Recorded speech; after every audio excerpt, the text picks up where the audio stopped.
Bet365 sponsors the 59th Minute FPL podcast, and they stream over 150,000 live sporting events every year, connecting you to every game that matters. Bet365 offers a wide range of markets, including first, last or anytime goal scorers. Download the app and see for yourself why it's the world's favourite online betting company. And with the Bet365 Bet Builder, you can create personalised bets and calculate the odds for any football match right there in your hands. Their app lets you watch thousands of games live, but if you can't watch it for any reason, you can stay in touch with instant match updates. Bet365 is the world's favourite online sport betting company. The app can be downloaded from Google Play and Apple App Store. Over 18s only. Please gamble responsibly. The Athletic. Hi folks, welcome to another episode of the 59th Minute FPL podcast, which is brought to you by The Athletic. I'm Mark McGettigan. You can find me on Twitter at FPL General. I'm recording on Tuesday morning with two more games still to be played in double Gameweek 24. They are Burnley versus Fulham and Everton versus Manchester City on Wednesday night. There's Champions League and Europa League action this week too, and we're hoping to have the double Gameweek 26 fixtures confirmed before Friday's FPL deadline. So it goes without saying, don't make any transfers until Friday this week. The headlines from Gameweek 24. Leicester came from behind to beat Liverpool 3-1 with Vardy, Barnes and Maddison all on the score sheet. Matt Loughton was the hero as Burnley registered the clean sheet we all hoped they would against Crystal Palace. Ilkay Gundogan just can't stop scoring. His latest haul, a 19-pointer against Spurs. Hopefully injury won't keep him out of the second game. Martinez made 9 saves to secure all 3 bonus points in the 0-0 draw at Brighton. Danny Ings got his first goal since Gameweek 17 to tempt managers ahead of Southampton's double game week. Manchester United disappointed against West Brom, but Bruno Fernandes still managed to grab a goal in that one. Forgotten man of FPL, Pierre-Emerick Aubameyang bagged a hat-trick against Leeds in a 4-2 win for the Gunners. Fulham impressively beat Everton 2-0 away, dominating that game from start to finish, with Sunderland Till I Die legend Josh Maja scoring a brace on his full debut. He's one for the watch list. The top scoring defender in FPL, Aaron Cresswell, got his 9th assist of the season, and Chelsea kept another clean sheet, beating Newcastle 2-0 with Kepa in goal for that one. With the Champions League returning this week, there's no better time to sign up for our unrivaled coverage here at The Athletic. Until February 25th, we're offering new subscribers a half-price annual subscription. That's less than £1 a week for an entire year.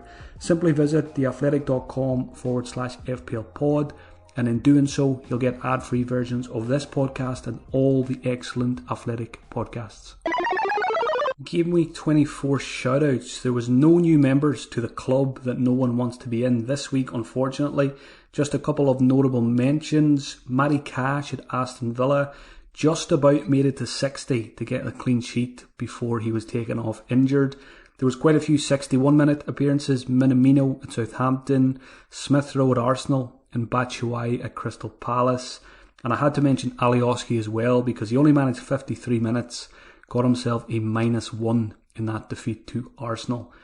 A quick review of how Game Week 24 is going for me so far. There's still those 2 games to go. I made 2 free transfers going into the game week. I got rid of Robertson for Loughton. That one worked out pretty well.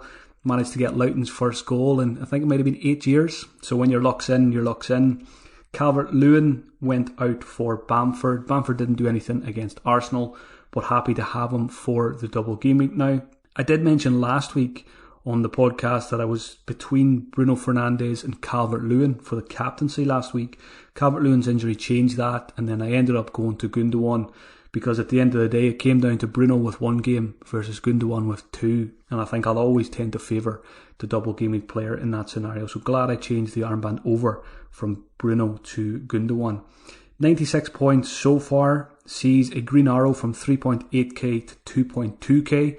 So hopefully those 3 players left to play, 4 actually, can't do my maths today. Diaz, Cancelo and Gundogan captain on Wednesday night, as well as Loughton with another game.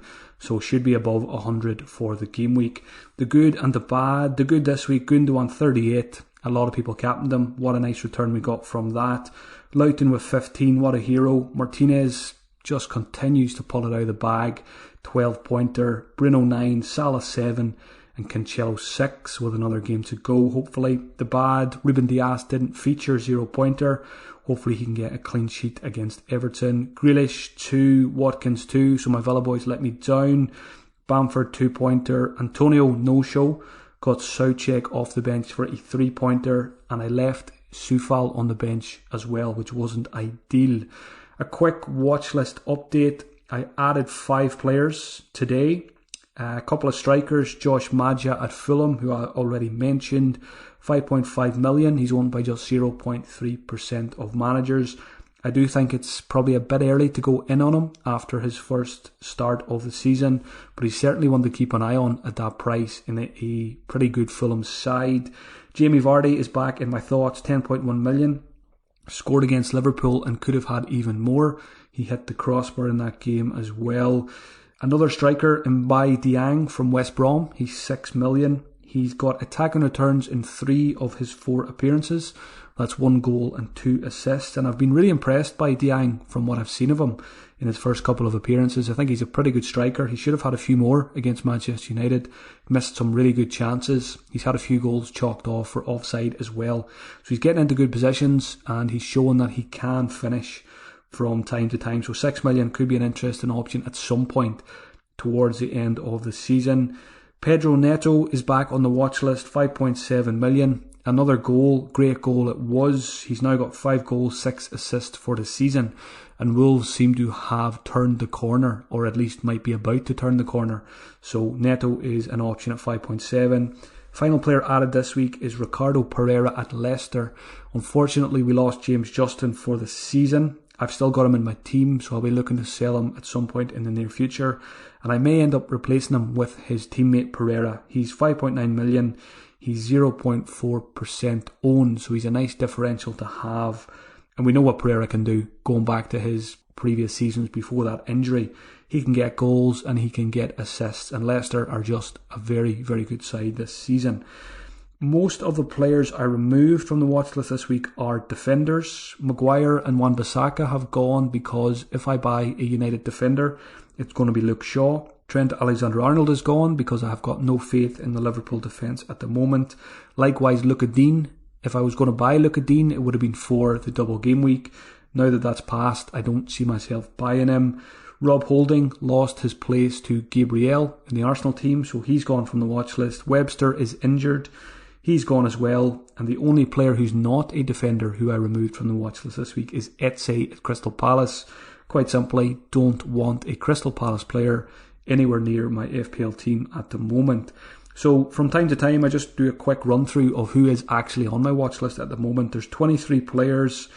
This goes in order of price, nothing else. Defenders, Pereira, Cresswell, Shaw, Target, Dallas, Rudiger and Dawson. Midfielders, Mane, Son, Maddison, Barnes, Neto, Saka, Rafinha, Lookman, Jorginho and Smith Rowe. And then just a couple of strikers, Kane, Vardy, Ings, Cavani, Diang and Maja. We're brought to you today by the BMW 1 Series. The BMW M135i xDrive's 2-litre engine does 0 to 62 miles per hour in 4.8 seconds. Its dynamic design includes LED headlights and unique 18-inch alloy wheels and M Sport seats. It also comes with all the innovative technologies you'd expect of a BMW, with a 10.25-inch control display with an intelligent voice-commanded personal assistant and optional upgrades such as gesture control and full-colour head-up display. It's never been easier to buy your perfect BMW 1 Series online. With the BMW New Car Locator tool, you can search, reserve and buy your new BMW all online. Try it for yourself by searching BMW New Car Locator. The BMW 1 Series. Meet the one. Subject to availability, T's and C's apply. 2021 should be looking up, which means there will be plenty of new opportunities for you to grow your business. Whether you're shifting business hours or hiring more remote employees, one thing that remains unchanged is the importance of having the right people on your team. When you're ready to make that next hire, LinkedIn Jobs can help by matching your role with qualified candidates so that you can find the right person quickly. And to lend a helping hand, your first job post is free. LinkedIn is an active community of professionals with more than 30 million members in the UK. Getting started is easy, and their new features can help you find qualified candidates quickly. Post a job with targeted screening questions and they'll quickly get your role in front of qualified candidates. That's how LinkedIn Jobs can help you hire the right person faster. When your business is ready to make that next hire, find the right person with LinkedIn Jobs. And now you can post a job for free. Just visit linkedin.com/FPL. Again, that's linkedin.com/FPL to post a job for free. Terms and conditions apply. Moving on now to the questions section of the podcast. Thanks as always to everyone who sent them in. First one is from Ross, FPL Merch. When trying to bring in players who are about to play a double, do you focus on form or good fixtures? Good question, this one. And I don't really know what the answer is, to be honest. When I'm looking at double game weeks, it doesn't really matter too much what the fixtures are. This week is a good example. When we've only got two teams with a double game week, we've got Leeds and we've got Southampton. And even though Southampton are in pretty poor form, I think they might have lost the last 6 on the bounce. That doesn't bother me too much. You know, the fixtures are not amazing in the double game week either, but I think we all get double game week fever, and it doesn't really matter which teams they are, who they're playing, or what their form is like in recent weeks. There's a good chance I'll buy a Southampton player this week regardless of their poor form. I actually sat down yesterday and watched their game from the weekend against Wolves, and I thought they were actually pretty good first half. It was all Southampton first half, and then it kind of fell apart for them in the second half after that dodgy refereeing decision for the penalty on Bertrand's handball. So that gives me hope that we can invest in Southampton players for the double game week, and they could end up having 2 or 3 double game weeks in a row. So I think it's absolutely fine to go there. Yes, the form's not great, the fixtures are not amazing either, but it's a double game week. You know, FPL is supposed to be fun, so you know, let's target these teams who have 2 games in the game week. You know, Leeds' form not amazing recently either, particularly the likes of Bamford, but they're a good side and they can rack up 3 or 4 goals against anyone.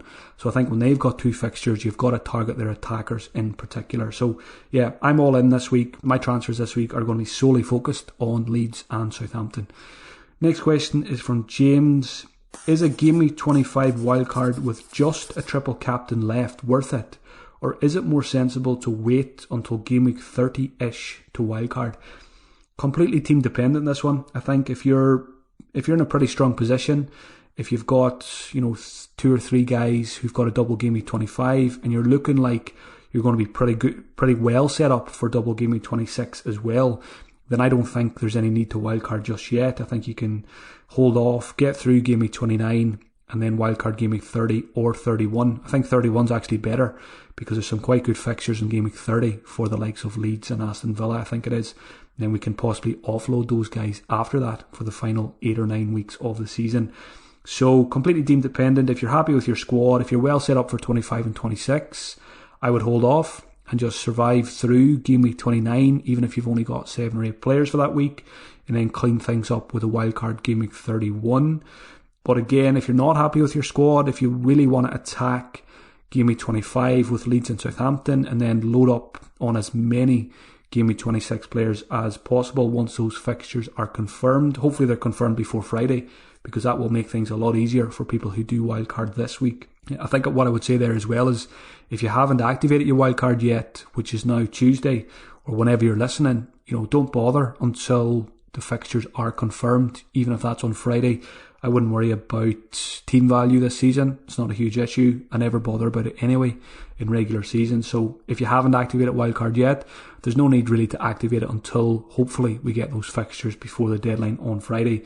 Maybe build yourself a draft, have an idea of what your team will look like, but you don't need to hit the button until later in the week. So again, goes back to the question, team dependent. I always say to people as well, if you're not happy with your team, and if playing a wildcard will make you happy with your squad for the next couple of game weeks, just go for it. Don't overthink it. Question from Stephen Cross. What would your top 3 forwards be between now and a wildcard in Gameweek 30. So straight away, off the top of my head, Harry Kane I think has to be in there for double Gameweek 26 and possibly for the long term as well. I would have Danny Ings on a wildcard this week because double Gameweek this week and possibly another 2 double game weeks to come. Like I said, yes, Southampton are not in great form, but I think they will turn the corner as well because they've got most of their guys back now, Vestergaard, Romeu, these guys. I know they lost Walker-Peters again, which is not ideal, but I've seen enough of them in that first half against Wolves to be confident that they can get us points in the double game week. So I'd have Kane, I would have Ings, and I would have Bamford. I think Bamford is a must-have for double game week 25, and then you can possibly have a plan to move him to a double game week 6 player, someone like Watkins, maybe Vardy if you've got the cash. There's also a strong argument just to keep Bamford, have him for double game week 25, and then he plays in game week 29 as well. I think it's against Fulham, so Bamford can stay long term, but I also do like the idea of removing him after this week for a player with a double game week 26. So that would be my top 3, I think, on a wildcard: Kane, Ings and Bamford. Question from Craigs. For those thinking of wildcarding this week, which players would you say are essential going forwards for the rest of the season? So I had a quick look at this morning. Again, trying to think what I would do if I was wildcarding this week, because I think a lot of people will be. First name on the team sheet, probably Martinez in goal. He's good for the long term. He's going to have a couple of double game weeks, and he's just a points machine. Even when he has difficult fixtures, he racks up loads of saves. We see it against Brighton. 9 saves is phenomenal. He's arguably the best goalkeeper in the league at the moment. He's just on fire. And when there's a player like that in FPL, you just bite the bullet and you just buy him and you don't think twice about it. I would also have a Manchester City defender. I don't necessarily think you need 2 defenders, but I would have 1. I still probably favour Cancelo just for those attacking potential. I'll probably have him first, Ruben Dias second, Stones third, but I don't think there's much between Dias and Stones anyway. I would also have 1 Leeds attacker on a wildcard this week. I don't think it matters too much whether you have Bamford or Rafinha, because I don't think there's too much between those 2 guys. Rafinha is the more exciting pick at low ownership. Bamford is probably the shield pick. He's the safer one. But that doesn't mean he's going to score more points than Rafinha, which I'm going to talk about when it comes to captaincy later. So you could have both of those guys. I would have minimum 1 of them. Likewise with Spurs attackers, Kane and Son. I don't think you need both of them. I think you can go with both of them if you're on a wildcard this week to target Game Week 26, and hopefully both of them do well in that one. I would have at least 1 Spurs attacker this week on a wildcard. I just slightly prefer Kane at the moment. I don't really know why. Maybe it's the penalties in the back of my mind. And I'm going to probably triple captain Kane in Game Week 26. Son, I think it might be 5 blanks in the last 6, but hopefully he'll be back in the goal soon. So that's Martinez, Man City defender, 1 Leeds attacker, 1 Spurs attacker. Bruno Fernandes would be in there. I don't think I would have Salah, or at least when it comes down to Bruno versus Salah, I think I would rather have Bruno at the moment. I would have a Leicester attacker because I think they're getting overlooked, and I think I've overlooked them myself for most of the season. So if I was on a wild card, I would look to fix that. One of Vardy, Barnes or Maddison. Again, I don't think it matters too much which of those guys you go for. They're all playing pretty well and they're all capable of being consistent with points returns. And Gundogan, if he's fit, if we get good news from Pep on Tuesday, I think there's a Pep conference, a press conference today ahead of that Wednesday night fixture. So we should get an up-to-date on Gundogan. If he's okay, or even if it's just a slight issue and Pep says he'll be back for the weekend, he would be in my wildcard squad as well. So that's a few thoughts for people on a wildcard. That is what I would build my team around, the players that I mentioned there. Question from FPL Brownie. Who's the best goalkeeper for the upcoming doubles and blanks? Good question here. A lot of people are probably looking to change up their goalkeepers at the moment. So I mentioned Martinez. I think he's the best set and forget goalkeeper. But we do have double game week 25 this week. So McCarthy and Meslier. Now, I don't have much faith in either of these goalkeepers for the double game week. But I think if you own them, I think you've got to play them. Now, a couple of exceptions to this.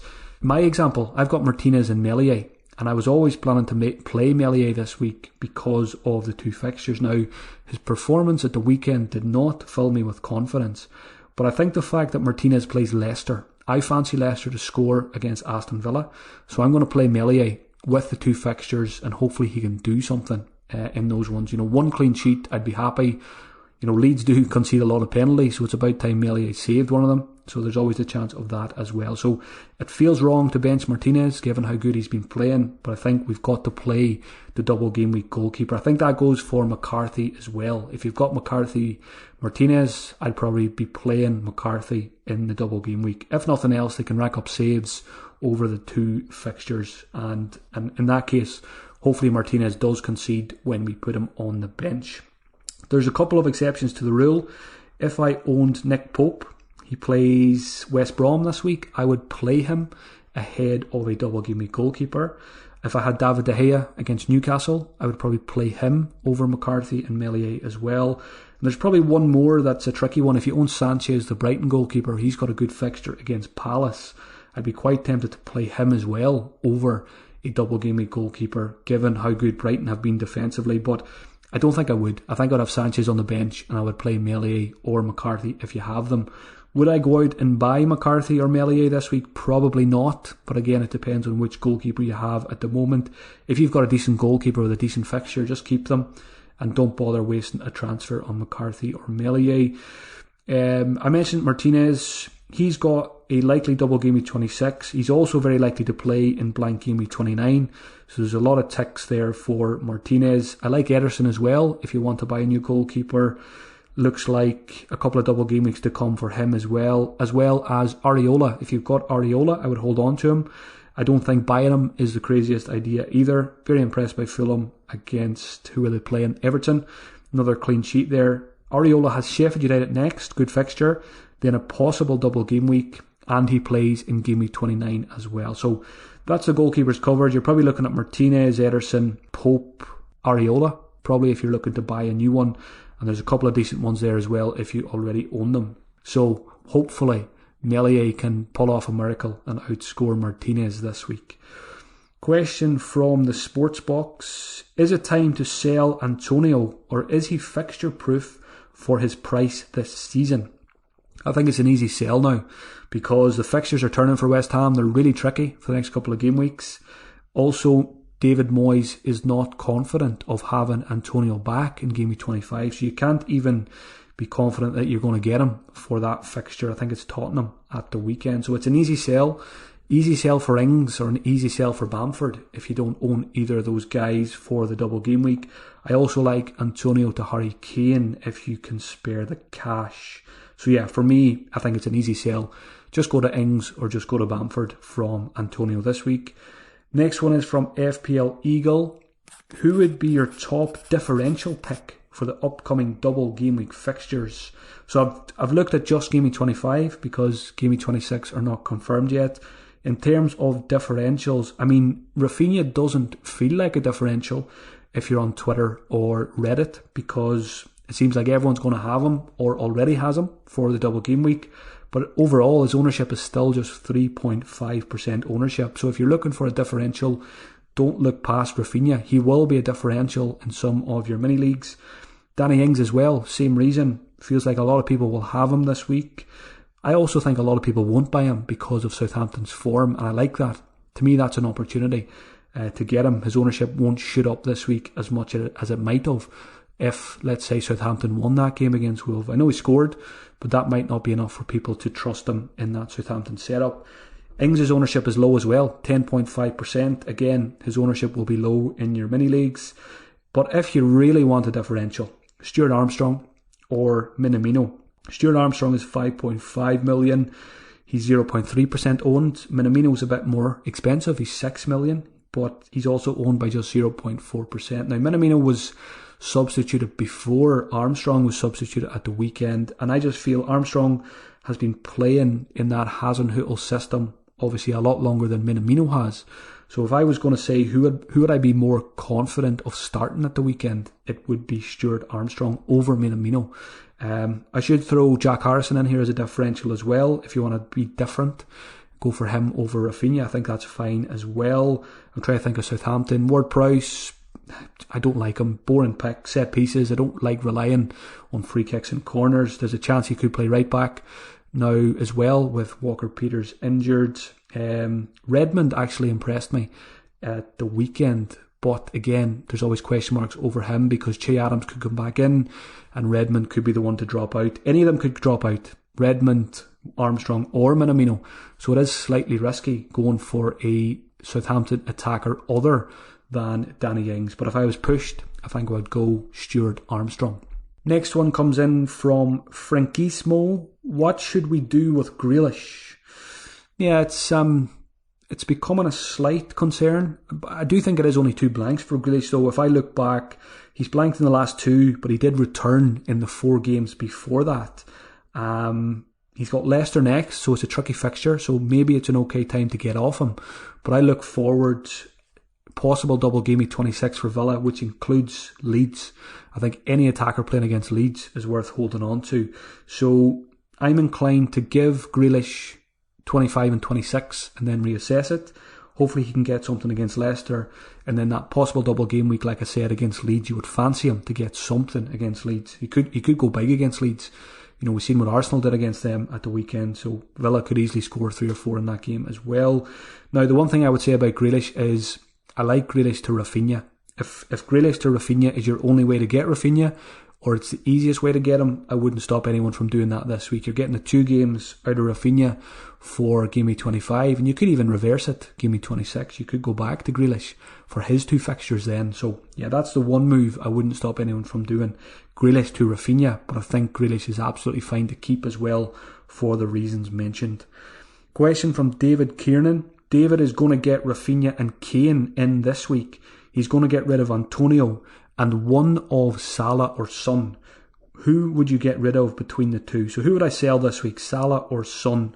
I'd be inclined to keep both of them. That's the first thing I would say. But if you're determined to get Kane and Rafinha and you need to lose one of them, I think I would keep Salah. Looking at the fixtures, I know Liverpool haven't been great, but again, Spurs haven't been either.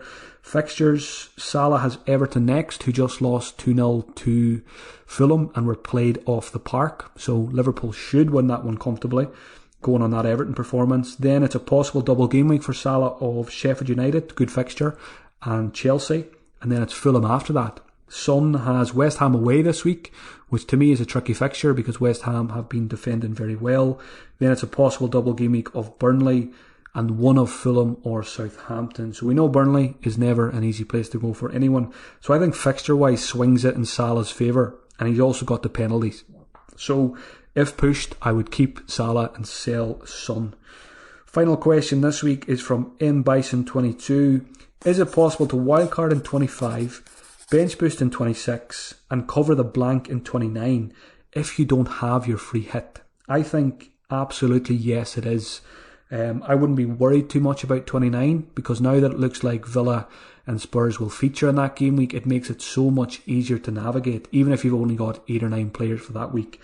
So if I was wildcarding this week with bench boost in mind in 26 and also game week 29 in mind, I would be going for players like, I'd probably go Son and Kane double up. I'd probably go triple Villa, even if it means 1 or 2 of them are on your bench this week. Martinez, Grealish, Watkins, probably the way I'd go there. 2 or 3 Leeds players, probably 3 if you're looking to capitalise on this week and have them for game week 29. So straight away, that's 8 players for game week 29. So I really don't think you need to worry about game week 29 if you don't have your free hit chip. I also think even if you do have your free hit chip, game week 29 might not be the best time to do it. Listened to a very good podcast last week from the guys at Planet FPL, and James had a good idea for a free hit in 33. So if you get a chance, go back and listen to the Planet FPL pod on chip strategy. It opened a few eyes for me that I hadn't thought about, or a few ideas. Thanks as always for the questions, folks. Keep an eye out for the tweet next Monday to get yours in for the next episode. Support for the 59th Minute podcast is brought to you by Manscaped, the best in men's below-the-waist grooming. Manscaped has just released their brand new cologne to help you feel good and smell good all over and at all times. Everyone knows Manscaped has the perfect package for all of your below-the-waist grooming needs, but they didn't stop there. Complete your grooming game with the new refined cologne signature scent by Manscaped. And be sure to check out the Perfect Package 3.0 with all the essentials for your below-the-waist grooming needs, including the lawnmower trimmer. Manscaped is trusted by over 2 million men worldwide, so why not join the movement today? Get our new cologne along with the rest of our below-the-waist grooming products with 20% off and free shipping by using the code EPL20 at manscaped.com. That's 20% off with free shipping at manscaped.com. Look good, smell good, and feel good with Manscaped. Double Gameweek 25 captaincy now. A question from Nabil. Would you captain Danny Ings for his double against Chelsea and Leeds? Or is Bamford a safer option? And I'm sure a lot of people are going to be asking themselves this question this week. I put a poll on Twitter yesterday. I said, who would you captain if you owned all three players? And I included Bamford, Rafinha and Ings because I think those three are the best captaincy options this week. No surprise, Bamford returned 50% of the vote. Rafinha got 19%, so Rafinha got slightly more than Ings, who was on 17%. And I included a fourth option, which was see the results, because I find that is better because people click on that then rather than swaying the results of the poll, thanks to whoever suggested that I do that last week. So when it comes to captaincy this week, those are the three best options, I think. And Nabil says, is Bamford the safer option? And I've seen a lot of people talking about this week, if you own Bamford, that people are saying you should just captain him. He's the safe option because his effective ownership is going to be absolutely huge. And, if he does well and you don't captain him, it's going to hurt you. But the way I'm thinking this week is I'm determined not to let player ownership or fear influence my captaincy decision this week. I want to keep it simple. Let's say I own Bamford, Rafinha and Ings this week. I want to just focus on backing the player that I feel will score the most points out of the three players, because at the end of the day, that's what you want to do with your captaincy. You want to captain the highest player in your team. So just because Bamford is highly owned and he's going to be extremely highly captained this week, I'm not going to captain him just for that reason. For example, when I think of Bamford and Ings as strikers, ask me who is the more clinical striker. Who would I rather step up from 12 yards and take a shot to win me £1 million? And it'd be Danny Ings all day long. He's the more clinical striker. So I'm leaning towards Ings if I buy him. I think I'll captain Ings over Bamford, but I'm very tempted by Rafinha as well. I think Rafinha is the most exciting option, and at the end of the day, FPL should be fun, FPL should be exciting, and I think captaining Rafinha in a double game week is pretty exciting because I think he's capable of huge points and his ownership is really low. Fixtures, Leeds have Wolves and Southampton. Southampton have Chelsea and Leeds. So, Wolves are pretty good defensively. Chelsea have been pretty good defensively as well. So, I'll probably rate those fixtures fairly equally in terms of Bamford and Ings and Rafinha versus those defences. So it probably comes down to the Southampton Leeds fixture. And I think that one could be pretty open as well. I've got zero faith in Leeds defence. I don't have much faith in the Southampton defence either. So I think both Bamford, Ings and Rafinha as well, I think all of them could be in the goals in that game. So I think captaincy is really tricky this week. And I had a look on Fantasy Football Hub as well today, just looking at a few stats to see if they can help me in any way as well. So I looked at game week 9 to 24, which is when Rafinha started playing regularly for Leeds. And I filtered it by per 90 minutes, these numbers. So I looked at shots. So in terms of shots per 90 minutes, Rafinha 2.79, Bamford's 3.4. So Rafinha is not all that far behind Bamford in terms of shots per 90. XG, Bamford comes out on top 0.55, Rafinha 0.28. And chances created, Rafinha, really healthy numbers here, 2.09 chances created per 90 minutes. So Rafinha gets the goal attempts and he creates the chances as well. Whereas with Bamford, you're more than likely relying on goals. Bamford's chances created 0.83 per 90 minutes, which is not too bad for a striker. I looked at Danny Ings as well, and I just looked at the same period because that's where the filter was when I was looking. Game week 9 to 24 per 90 minutes. How does Ings compare to those two? In terms of shots, he is behind them. He's on 2.4 shots per 90, but he possibly has penalties, whereas the other two don't, so we've got to factor that in as well. In terms of XG, Ings is better than Rafinha, but he's worse than Bamford. So we said Bamford was 0.55 XG, Ings 0.44 and Rafinha 0.28. And in terms of chances created per 90, Danny Ings was better than Bamford. So Bamford 0.83, Ings 1.17. So Ings is slightly more creative than Bamford. So we can possibly expect more assists from Ings than we can from Bamford. So, what do those tell me? Those tell me I really fancy Rafinha as well, just for the assist potential and the goal potential. He was taking loads of set pieces, he's taking corners, he's taking direct free kicks and indirect free kicks, so there's always a chance of assists there. And we know he likes a shot, and he's just a bloody good player. Really like watching Rafinha. So he's definitely in my thoughts for captaincy as well.